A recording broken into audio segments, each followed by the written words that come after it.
Okay, let's talk about project management. And I know what you might be thinking, dusty binders, endless meetings, right? No, we're going to throw that idea out the window.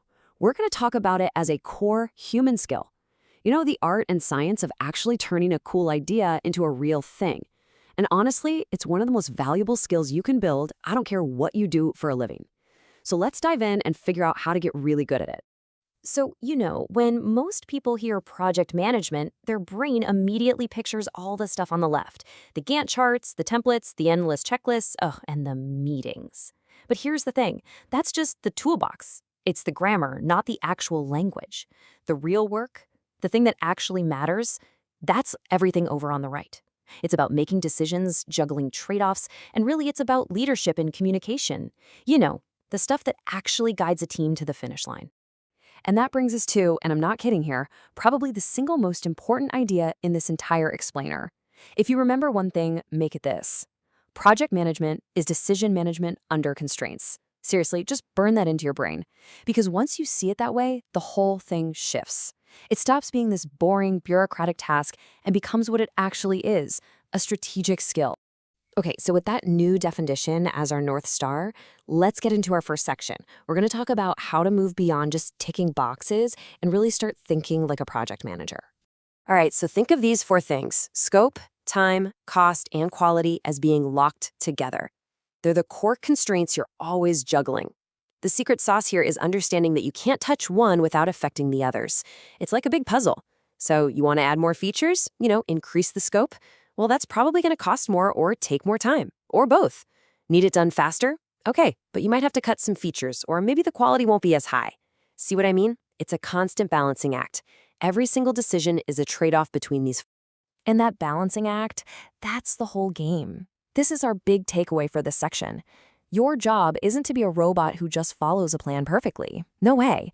Your real job is to be the decision maker, the one who is constantly making smart choices to balance these forces and get the best possible result.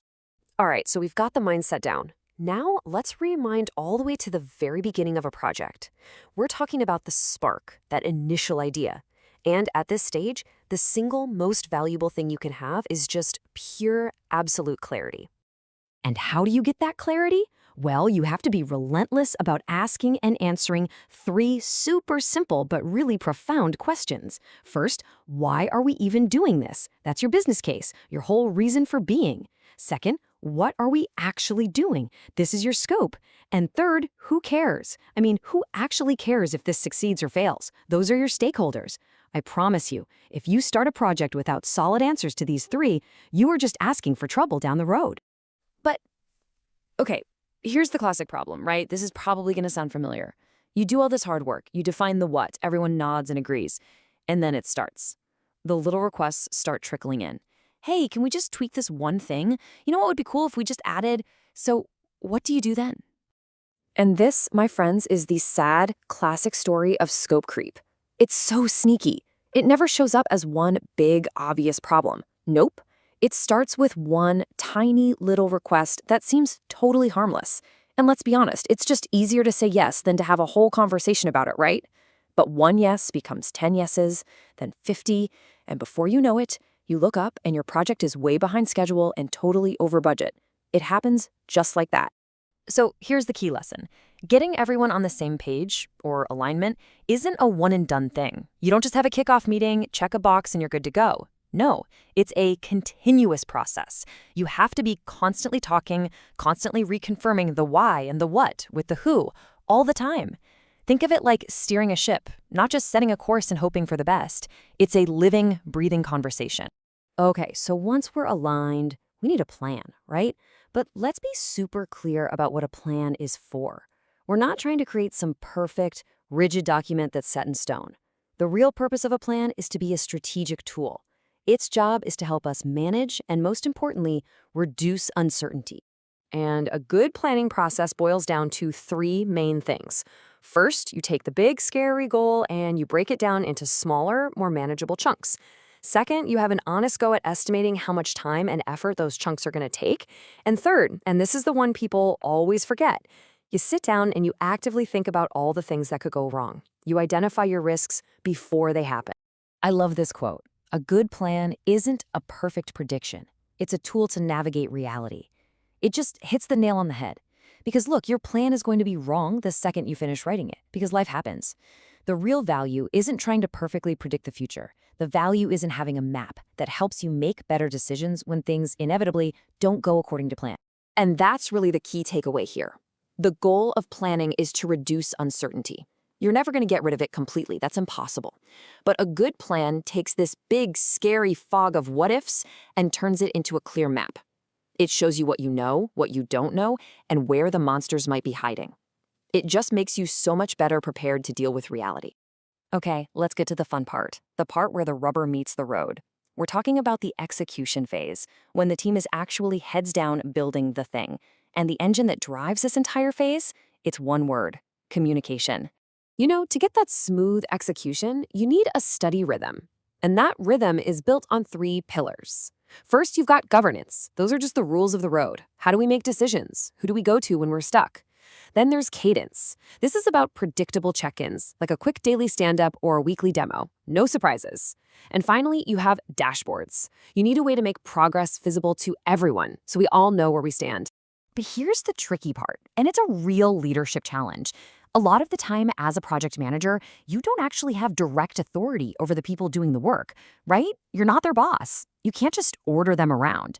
So your job becomes fostering accountability through influence, through clarity, by basically serving the team and removing obstacles, not by barking orders. And this all boils down to the key takeaway for this part: communication drives execution.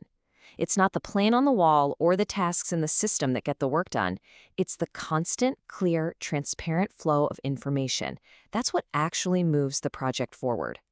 All right, this brings us to our final section, and honestly, it might be the most important one of all. We've talked about mindset, process, tools, all that good stuff. But at the end of the day, projects are done by people. And as soon as things get complicated, everything, and I mean everything, comes down to the human factor. And this is such a great way to look at it. There are 2 fundamentally different ways to lead a project. On one side, you've got the old school control mindset. This is all about micromanagement, rigid plans, and fighting against change. But on the other side, you have the enablement mindset. This is about empowering your team, using flexible frameworks, and actually leading change instead of being afraid of it. It's a massive difference. And it's this enablement mindset that gives you the tools to handle the really messy stuff, the stuff that no template or Gantt chart can ever prepare you for. I'm talking about navigating office politics, dealing with people who are naturally resistant to change, and, this is a tough one, knowing when to make the incredibly hard call to just stop a project that's not working. Look, if a project is super simple and straightforward, maybe a good process is all you need. But the second things get complex. When requirements are changing and you're dealing with real human beings, process just isn't enough anymore. That's when leadership becomes the single most important ingredient for success. Period. So let's wrap this all up into a nice, neat playbook you can actually use. Here are the 5 big ideas. Number 1, remember, it's all just decision management. Number 2, alignment isn't a single event. It's a continuous conversation. 3, the whole point of planning is to reduce uncertainty. 4, communication is the engine of execution. And 5, and this is the big one, when the going gets tough, leadership is what matters most. So I'm going to leave you with one final thought, one question to take with you. Don't try to go and change your entire company's process tomorrow. That's not the point.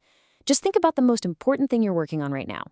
What's the one decision you can make, or the one conversation you can have today that will bring just a little more clarity to your team? Just start there.